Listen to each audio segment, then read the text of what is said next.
भाई और बहनों, मातृशक्ति को नमन। समय अपनी गति से जा रहा है, लेकिन हमको बोरियत फील नहीं हो रही। जिसमें इंटरेस्ट का विषय होता है, कभी बोरियत नहीं होती। इंटरेस्ट का नाम ही सजीवता है। इंटरेस्ट पैदा होते ही रात की 12 बजे तो भी हम वो चीज़ सुनना चाहेंगे, देखना चाहेंगे, क्योंकि वो हमारा स्वरूप का एक हिस्सा होता है। तो निज स्वरूप की जानकारी कराने के लिए स्वामी कमलेशानंद जी जैसे जो साधक कहिए, अनुभवी ज्ञानी पुरुष, मुक्त ज्ञानी पुरुष कहिए, वो उपलब्ध है। तो ये तो हमारे भाग्य की बात होती है। बहुत मुश्किल होता है ऐसे लोगों को उपलब्ध कराना। तो आप सभी की तरफ से स्वामी जी के प्रति बहुत बहुत गहराइयों से जय सच्चिदानंद। स्वामी जी, अब मैं थोड़ा वापस गहराई की तरफ आता हूं। हर मनुष्य अपना अपना एक जीवन लेके आता है, पैकेज लेके आता है, उतना समय जीता है। मैं आयुष्य की बात कह रहा हूं कि व्यक्ति अपने अपने आयुष्य के अनुसार जीवन जीता है और इस दुनिया से चला जाता है। आयुष्य का जो निर्धारण होता है पूर्व जन्म में हो जाता है और इस जन्म में भोगा जाता है। ये रेलवे सिस्टम के अनुसार है कि जब तक रिटर्न टिकट नहीं होता है, आजकल लोग अपने घर से हिलते नहीं हैं। तो जब तक हमारा अगला डेस्टिनेशन तय नहीं होता है, ये जीवन, ये आत्मा जो है इस को छोड़ नहीं सकती, इसको जो कॉजल बॉडी को, इस शरीर को। तो ये आयुष्य के निर्धारण की बात है। इसके अंदर जो क्रमिक मार्ग है वो ये मानता है कि हालांकि आयुष्य का वो भी कहता है 2/3 के बाद होता है, 2/3 के हिस्से करते रहो। मेथड सही बताते हैं, पर वो कहते हैं कि जिस जन्म के अंदर स्पष्ट जो है एक बार बंद हो गया आयुष्य का पहली अटेम्प्ट में, दूसरी के अंदर फिर वो बदलता नहीं है, अंत समय में वही रहता है। और अंत समय में जैसा बंधन होता है वैसी लेशाएं भी प्रकट हो जाती है, क्योंकि कहा गया है कि व्यक्ति जिस लेशा में मरता है उसी में जन्मता वो लेशा प्रकट हो जाती है आयुष्य बंधन के अनुसार। तो कृपया हमारा अध्यात्म विज्ञान क्या कहता है आयुष्य बंधन के अनुसार, थोड़ा खोल के बताइए, क्योंकि इंटरेस्टिंग का विषय है और सब लोग जानना चाहेंगे, इसमें रुचि रखते हैं। प्रश्न के लिए धन्यवाद। ये जो कर्म बांधने की जो प्रक्रिया है, क्रम अक्रम तो छोड़ दो, मगर जो साइंटिफिक प्रक्रिया है कुदरती कानून के मुताबिक, ये प्रक्रिया क्या है पहले विस्तार से समझो। प्रक्रिया ये है कि कोई भी व्यक्ति जब जन्म लेता है, जन्म लेने के साथ कर्म की भुगतान भी करता है और नए कर्म का सर्जन भी पैरेलल करता है। ये प्रक्रिया होती रहती है, कंटिन्यूअस, चार्ज एंड डिस्चार्ज। अभी ये प्रक्रिया में कोई भी व्यक्ति का जीवन जो है वो कुल जीवन का 2/3 भाग खत्म हो जाता है। तो नेक्स्ट बर्थ का पहला पिक्चर क्लियर होता है कि अभी नेक्स्ट बर्थ उसका कैसा आएगा। First picture but not final picture. Okay, पहला पिक्चर आता है कि अभी तक उन्होंने 2/3 लाइफ में ऐसे ऐसे कर्म करे हैं, तो इस प्रकार का फल ऐसा मिलना चाहिए। फिर उसके आगे 1/3 लाइफ अभी बाकी है, उसमें अगर और कोई करेक्शन करता है कर्म बांधने में, तो जीवन थोड़ा चेंज भी होता है। और हमारे भारतवर्ष की जो परंपरा है, आश्रम की जो व्यवस्था जो पुरानी थी, 4 प्रकार के आश्रम, ब्रह्मचर्य आश्रम, गृहस्थ आश्रम, वानप्रस्थ आश्रम और संन्यास आश्रम।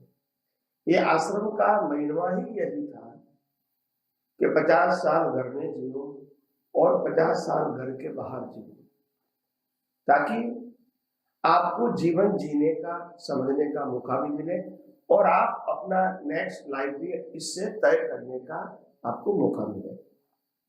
अभी क्या होता है कि पूरा जीवन हमारा परिवार के साथ ही बीतता है और इसीलिए परिवार एक दूसरे के लिए चिंतित होते हैं, जिम्मेदारी के आधार से, संजोगों के आधार से।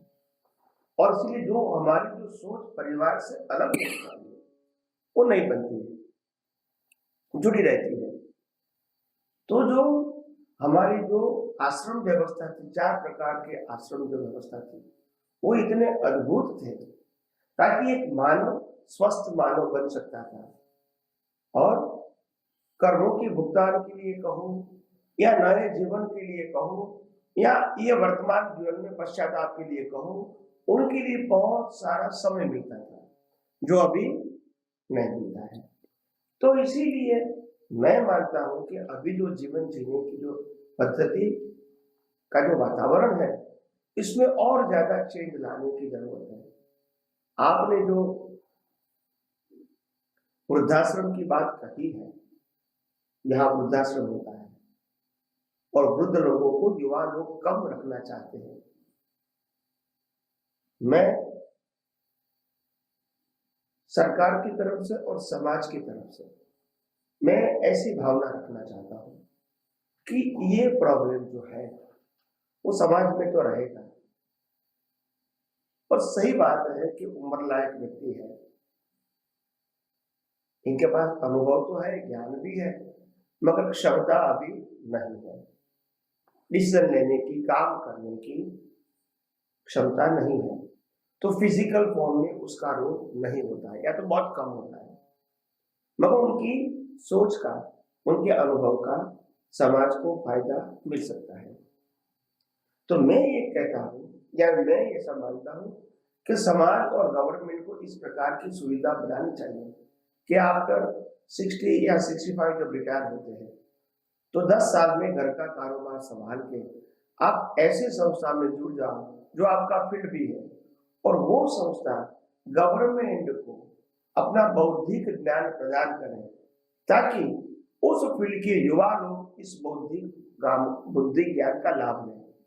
मगर एक अमल, चार्टर अकाउंटेंट रिटायर हो गए, उनका एक अलग होगा, डॉक्टर रिटायर हो गए उसका अलग, इंजीनियर अलग हो गए उसका वो अलग रखेंगे और उनका मंडल ही उनको खाना पीना रहने की सब सुविधा देंगे और उनका जो ज्ञान है, अनुभव ज्ञान, उनका लाभ गवर्नमेंट के माध्यम से समाज को मिले। ऐसे पुस्तक बनाए, ऐसा टीचर तैयार करें, ऐसे प्रोफेसर तैयार करें ताकि समाज काम करने में और ज्यादा एडवांस बने अनुभवी ज्ञान से। तो ये होगा तो उनकी भी वैल्यू रहेगी, इनकी भी वैल्यू रहेगी। और उनके लिए देखो, समाज में व्यवस्था करने का मतलब ये होता है, ऐसा नहीं कि माँ बाप बच्चों से अलग हो जाए, ये बात नहीं है। बात ये है कि बच्चे को अपनी तरफ मेहनत करना, जीवन जीना और सोशल लाइफ में ज्यादा डूबे नहीं रहना, ये बहुत जरूरी है। अभी की जमाने की बात करता हूँ, पहले के जमाने की बात अलग है। और आज जो लोग गुजर गए, पूरी मेहनत करके जीवन जिया है और परिवार को बड़ा किया है, उनका भी एक जीवन होता है कि मैं भी अच्छी तरह जीवन जीऊं, क्योंकि परिस्थितियों के आगे वो जीवन जीना चाहते फिर भी जिम्मेदारी के वक्त जीवन नहीं जी सके। तो अभी उनको मौका मिलना चाहिए, अपने फील्ड में भी जो कुछ जानकारी है वो अपनी कम्युनिटी में प्रदान करें और उसमें कुछ ऐसा रूल्स एंड रेगुलेशन बनाए ताकि उस फील्ड के लोगों को नया ज्ञान अपग्रेड का प्रदान करें। तो उनका भी रोल रहेगा, इनका भी रोल रहेगा, सबका अपना अपना रोल रहेगा। जैसे आज गवर्नमेंट में क्या काम करते हैं, कोई व्यक्ति होती है पुलिस डिपार्टमेंट में होती है, डॉक्टर मेडिकल डिपार्टमेंट में होते हैं, कोई भी डिपार्टमेंट में होती है, तो एक व्यक्ति 25, 30, 40 साल वो जॉब करती है अलग अलग फील्ड में। जॉब करने के बाद उनकी एज रिटायर हो जाती है, फिर भी कभी कभी उनको 1-2 साल के लिए उसको अपग्रेड करते हैं कि आपको 2 साल के लिए हम जॉब देंगे, पर ऑफिशियल जॉब नहीं मिलेगी ना, वो अभी कॉन्ट्रैक्ट रहेगा आपका। उसके बाद भी उनको सीनियर पोस्ट दे देते हैं कोई व्यक्ति को, सबको नहीं देते। वो क्यों देते? क्योंकि उसके पास पूरा मैनेजमेंट का एक्सपीरियंस है नीचे से ऊपर तक का। तो जिस प्रकार से ये काम लेते हैं, ऐसे उस प्रकार से यहाँ एक सिस्टम बनाए कि हर फील्ड के व्यक्ति वहां चले जाए, उसको खाना पीना रहना सब कुछ मिलेगा और अपने परिवार के साथ भी मिलने जुलने जा सकता है। धर्म के कार्यों में भी घूम सकता है, सामाजिक कार्यों के लिए भी घूम सकता है, कोई रिस्ट्रिक्शन नहीं होगा उसको। और उनकी जो इनकम है, वो इनकम के आधार से उनका खर्चा बचा वहां से निकलेगा, और कम होगा तो गवर्नमेंट सहाय देगी। तो एक दूसरे के ऊपर बोझ नहीं बनेंगे, एक दूसरे को फ्रीडम भी रहेगी, और एक दूसरे अपने अपने फील्ड में आगे भी बढ़ सकते हैं। तो ये जो विषमवादिता जो हमारे सोसाइटी में दिख रही है परिवारों के अंदर, ये शायद दूर होने का एक रास्ता है। और दूसरा रास्ता ये है कि हम उम्र के हिसाब से सभी व्यक्तियों का गवर्नमेंट एक सिस्टम बनाए कि उसके पास से क्या लाभ ले सकते हैं। कई व्यक्तियों के पास बहुत सारी कला होती है, मगर कला का मार्केटिंग नहीं होता है, तो वो जाने के बाद कला नहीं करती है। तो ऐसे व्यक्तियों को एक जगह बिठा दो और 5-50 व्यक्तियों को उसको ट्रेनिंग दो, ताकि उनकी कला जिंदी रहे। तो ऐसे सिस्टम हमारे समाज में होनी चाहिए। तो हर व्यक्ति का, हर फील्ड का, हर ज्ञान का, हर नॉलेज का आज भी बेनिफिट मिले और भविष्य में भी बेनिफिट मिलता रहे। तो ऐसी कोई सिस्टम बनती है तो हमारे समाज के लिए, राष्ट्र के लिए बहुत अच्छी है। दूसरी बात, एक दूसरा फील्ड आता है धर्मगुरुओं का। तो धर्मगुरुओं को कहो कि आपका काम, जिस प्रकार से आपने त्याग मार्ग का स्वीकार किया है और ब्रह्मचर्य का पालन करते हैं, लक्ष्मी परिवार नहीं रखते हैं, तो आप कभी लक्ष्मी के बारे में नहीं सोचना है। आपको साधना करना है, शक्तियां प्राप्त करना है, अनुभव प्राप्त करना है, और समाज को बांटते रहना है बिना भेदभाव। क्या बताया? बिना भेदभाव। और खाने पीने की सब सुविधा समाज भी करेंगे, नहीं है तो सरकार भी करेंगे, मगर आपका जो एजेंडा है वो कॉमन होना चाहिए, सांप्रदायिक नहीं होना चाहिए। और समाज के बड़े बड़े व्यक्तियों को बड़े बड़े मंदिर बनाना है, संस्था बनाना है, तो भले बनाना है, मगर वो समाज के लोग ही पैसे का काम करते रहे। हाँ, महापुरुष प्रेरणा भले देते रहेंगे, मार्गदर्शन भले देते रहेंगे। तो हो सकता है कि धर्मगुरु भी जो आज उनका जो कैरेक्टर बिगड़ रहा है पैसे के माध्यम से, वो नहीं बिगड़े, और साधना के लिए जो त्याग मार्ग अपना है वही मार्ग पे आगे चले। आयुष्य से जोड़ के है, आयुष्य से जोड़ के बताइए, आयुष्य कर्म की बात चल रही। हाँ, तो जो आयुष्य कर्म अपना, सबका अपना अलग अलग आयुष्य कर्म होता है, मगर कहने का मतलब ये है कि ये जो आयुष्य कर्म है सबका अलग अलग, तो ये जो आयुष्य कर्म कैसे बनता है? हाँ, कि ये जो आयुष्य कर्म है उसमें ज्यादातर तो बचपन, युवानी और सीनियर सिटीजन तो लोग काम ही करते रहते हैं, और इसीलिए पैरेलल कर्म की भुगतान भी करते हैं, जीवन भी जीते हैं, और अंदर नया जीवन बनता ही रहता है, मगर फोकस नहीं रहता है। क्या नहीं रहता है? फोकस नहीं रहता है। तो मैं समझता हूँ कि गवर्नमेंट को ऐसे सिस्टम करनी चाहिए सीनियर सिटीजन के लिए कि 65 के 70, हम नहीं कहते पेंशन देना चाहिए, कि पेंशन दे दो, उनको जीवन जीने की सिस्टम दे दो, आखिर बात तो एक ही हुई ना, उनको खाने पीने की, रहने की सुविधा दे। तो ये करते हैं तो मैं समझता हूँ समाज के लिए एक अच्छा एनवायरनमेंट होगा, उनका ज्ञान का लाभ भी लेगा, परिवार में बोझ नहीं रहेगा, उनका सम्मान भी रहेगा, और ये सिस्टम से जो सीनियर सिटीजन है उनको भी लगेगा कि मैं अभी भी कुछ समाज के लिए, जो मेरे पास एबिलिटी है, इसके लिए मैं कुछ कर सकता हूँ। और इसके लिए उनको सैलरी की आवश्यकता नहीं, जीवन जीवन की जरूरत मिल जाए उनको, रहने की, खाने की, कपड़े की, और ये रिसर्च करने की सुविधा मिल जाए, बस वो काम करते रहे। तो उनको ऐसा नहीं लगे कि मैं भी कुछ समाज में कुछ करता नहीं हूँ, ऐसा उनको लगेगा नहीं। आज जापान में देखो 80-90 साल के लोग काम करते हैं, स्वच्छता से काम करते हैं, साइकिल चलाते हैं, जो काम करते हैं चल के चलाते हैं, गाड़ी का यूज कम करते हैं, आप समझे, और घर में ऐसा घर बनाते हैं, बाहर का फार्मिंग होता है, छोटा छोटा फार्मिंग करते हैं, पैसा बनाने के लिए नहीं, जीवन जीते हैं, अब मेहनत करते हैं तो स्वस्थ रहने के लिए करते हैं। आराम करते रहेंगे, आराम करते रहेंगे, तो फिर क्या होगा? खाना भी पकेगा नहीं, दिमाग भी खराब होगा और आपकी कोई ज्यादा प्रोग्रेस नहीं होगी।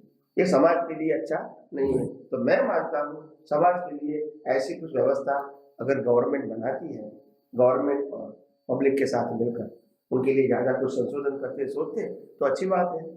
ये दोनों का संतुलन रहे और समाज स्वस्थता से आगे बढ़े। तो मेरे लिए यही शुभकामनाएं आप सबको। स्वामी जी आपका बहुत बहुत धन्यवाद। आपने जो है जो वरिष्ठ नागरिकों के लिए सरकार, समाज, परिवार यानी जो है हमारा जो जो आश्रम, तीसरा जो वानप्रस्थ आश्रम है और चौथा है, दोनों को किस तरीके से वो लोग बुजुर्ग होकर भी उपयोगी हो सकते हैं उसके बारे के अंदर बहुत गहराई से चिंतन किया। अब जो मेरा प्रश्न था वो अभी तक शांत नहीं हुआ है स्वामी जी। मैं ये कहना चाह रहा हूँ कि जो टू थर्ड के बाद में आयुष्य बनता है और ऐसा बताया जाता है कि 8 अटेम्प्ट बनती है, तो कुछ ये मानते हैं कि जिस अटेम्प्ट के अंदर वो पक्का बंद हो गया वो फाइनल है और वैसे की वैसी लेशियाएं, वैसे भाव मृत्यु के समय में आ जाएंगे। और उसमें अध्यात्म विज्ञान आपने स्टार्ट किया था कि अध्यात्म विज्ञान के अंदर हर बार नया पिक्चर बनता है, थोड़ा सा और ज़्यादा इसमें दूसरी तीसरी अटेम्प्ट में खुलासा करके एडिशन डिलीशन करके किस तरीके से फाइनल बनता है, क्या एक ही मान्यता है या कुछ और मान्यता है, वो थोड़ा कृपया आयुष्य बंद पर जो अटेम्प्ट के अनुसार जोड़ के बताइए। प्रश्न के लिए धन्यवाद। नॉर्मली आयुष्य बंद कोई भी व्यक्ति के जीवन का 2/3 भाग खत्म होने से पहला आयुष्य बंद होता है। बाद में 2/3 करके सेकंड, थर्ड, फोर्थ, फिफ्थ ऐसा रिवाइज होता है। ये एक प्रक्रिया है और ये लॉ ऑफ नेचर है, उसमें धर्म संप्रदाय की बात नहीं है। मगर इसमें इंपॉर्टेंट बात क्या है, आप आपके जीवन में 2/3 के बाद भी सबसे पहला करेक्शन कर सकते हैं अपने कर्मों के अंदर, बैठ के देख के उसमें सुधार कर सकते हैं। ये पहली बात। दूसरी बात है कि जो आयुष्य कर्म का बंध है, वो आयुष्य कर्म का बंध सिर्फ एक ही लाइफ का नहीं होता है, 2, 3, 4, 5 लाइफ भी एक लाइफ में बनती है, अलग अलग प्रकार की। तीसरी बात है, आपने कहा कि अंतिम समय में जिस प्रकार की लेसिया होगी, परिणति होगी, उसके मुताबिक आपका रीबर्थ होगा। तो उसमें साइंस क्या है वो समझो। ऐसा नहीं कि लास्ट मोमेंट में भगवान का नाम लेने से मेरी गति अच्छी हो जाएगी। लास्ट मोमेंट का मतलब होता है नहीं, वैसी लेशिया आ जाएगी बंद के अनुसार, होती नहीं है, बंद के अनुसार आ जाएगी। पूरे जीवन का बैलेंस शीट आएगा क्या है? हाँ, और बैलेंस शीट के मुताबिक आपकी गति होगी। लास्ट मोमेंट में भगवान का नाम लेने से आपकी गति अच्छी होगी ये जरूरी नहीं है। क्योंकि देखो, स्पीड सिद्धांत पकड़ो कि कोई मेरे को भगवान का नाम सुनाएंगे वो इम्पोर्टेंट नहीं है, लास्ट मोमेंट पे भी मेरा इंटेंशन अंदर क्या है वो इम्पोर्टेंट होता है। और वो लास्ट मोमेंट पे जो इंटेंशन होता है वो पूरे जीवन का बैलेंस शीट होता है, चमत्कार नहीं होता है। तो इसलिए जो मैच्योरिटी है, इनर मैच्योरिटी, वो तो काम करती रहेगी। बाहर के संजोग आपको सहाय कर भी सकते, नहीं भी कर सकते, मगर आपकी मैच्योरिटी के आधार से आप अपना जीवन नेक्स्ट बर्थ का बना सकते हैं। तो इसीलिए पहली 2 बात समझो कि 1/2 लाइफ खत्म होने से कोई भी व्यक्ति का पहला बंद होता है, बाद में 2/3 से सेकंड रिवाइज होता है, थर्ड, फोर्थ, फिफ्थ, सिक्स, ऐसे लास्ट 1 घंटा उसमें भी 2/3, उसमें भी 2/3, ऐसे लास्ट मोमेंट पे पूरा लाइफ का पिक्चर बन जाता है। मगर ये जो प्रक्रिया बताई वो एक सिंपल बताई, इसके अंदर ये भी इंपॉर्टेंट है कि अगर मैंने इस बर्थ में 4 बर्थ की लाइफ बनाई तो चारों 4 बर्थ की लाइफ में उसी में साइकिल में आ जाएगी और उसका रिजल्ट क्या मिलेगा? अलग अलग मिलेगा। तो ये सब बातें लोग करते हैं नहीं है। और हमने पहले भी कहा था कि एक व्यक्ति मिनिमम 1 वर्ष का और मैक्सिमम 8 वर्ष का कर्म चाहे कर सकता है, मगर ये लेवल की कोई बात ही नहीं करते। तो ये भी आना चाहिए ना, जो आप कर्म की बात करोगे, कर्म बंध की बात करोगे, 2/3 की बात करोगे, तो उसमें ये भी आना चाहिए ना, ये भी उसके साथ ही जुड़ा हुआ है, मगर ये बात लोग नहीं करते। तो इसीलिए मैंने कहा अगर आपके 4 वर्ष के कर्म इस वर्ष में बनाना है तो पूरी साइकिल ऐसे ही चलेगी और पूरी साइकिल में पांचवी कर्म के पशु योनि आएगा, राजसी कर्म से नरगति आएगा, दैवी कर्म से देवगति और मनुष्य भोग तो आएगा ही, ह्यूमैनिटी का जाता है। तो इस प्रकार के 4 डिवीजन से कर्म बनेंगे और कर्म में इस प्रकार से आपकी गति होगी। गति में भी जो पहले बैड कर्म होता है वो पहले होता है, नरगति पहले होती है, पशु योनि बाद में होती है, देवलोक चिल्ले होता है और लास्ट में मनुष्य। तो ये अपग्रेड वाली बात है, बैड में बैड पहले होता है। तो ये प्रक्रिया होती है कुदरत के कानून के मुताबिक। तो इस प्रकार ये कर्म बांधने की जो प्रक्रिया है वो प्रक्रिया में 2 बात है। एक एंगल हमने ये बताया कि आप इसको करेक्शन कर सकते हैं और दूसरा आध्यात्म विज्ञान ये बताता है कि करेक्शन करके बिना हम ये करेक्शन करके हम अज्ञान को मिटाएंगे तो ये हमारा स्पिरिचुअल डेवलपमेंट होगा। यहाँ कर्मों को करेक्शन करना वो एक अलग सब्जेक्ट है, कर्म की भुगतान का सब्जेक्ट है। यहाँ अज्ञान मिटाने का मतलब कर्म ही नहीं बनना ये सब्जेक्ट है। तो अध्यात्म में कर्म नहीं बनने का सब्जेक्ट का बहुत इंपॉर्टेंट है।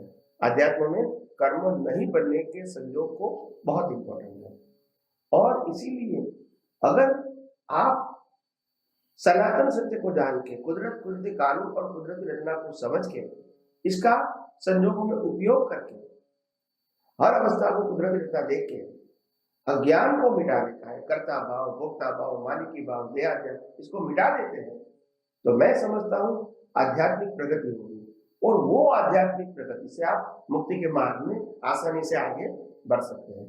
तो ये भी आपकी जो कर्म बांधने की जो प्रक्रिया है और प्रक्रिया के अंदर जो ट्रूथ और भाग से बात जो बचता है आप कभी भी इस प्रकार का करेक्शन भी कर सकते हैं जिसमें करेक्शन अज्ञान को नाश करना है, कर्म का करेक्शन नहीं है। तो आइए हम सब आध्यात्म विज्ञान के माध्यम से और भी ज्यादा आगे बात बताने की कोशिश करेंगे। स्वामी जी आपका बहुत बहुत धन्यवाद। दूसरे कर्मों की बात है, स्पेसिफिकली जो आयुष्य की बात है, आपने ये बताया कि हर 2/3 के बाद में एक पिक्चर पड़ती है, फिर वो करेक्शन कर सकता है, फिर 2/3 के बाद में वो करेक्शन कर सकता है और अधिकतम एक भव में 8 योनियों के 8 जो है भवों का, 4 योनियों का कोई भी जो कर्म बंद हो सकता है। आयुष्य की स्पेसिफिक प्रश्न स्पेसिफिक बात है तो उसमें जो भोगना पड़ेगा पहले सबसे निम्न होगी, नरक है, फिर तिर्यंच है, फिर देव है, फिर मनुष्य है। तो बहुत सुंदर आपके कहने का है करेक्शन किया जा सकता है, जो सिस्टम अपना अपना है, कोई कहते हैं करेक्शन नहीं हो सकता। ठीक है, अध्यात्म विज्ञान कहता है कि हर 2/3 के बाद में करेक्शन करके उसको रीडेवलप किया जा सकता है। बहुत बहुत धन्यवाद आपका स्वामी जी। और अब हमारा एपिसोड भी यही संपन्न हो रहा है।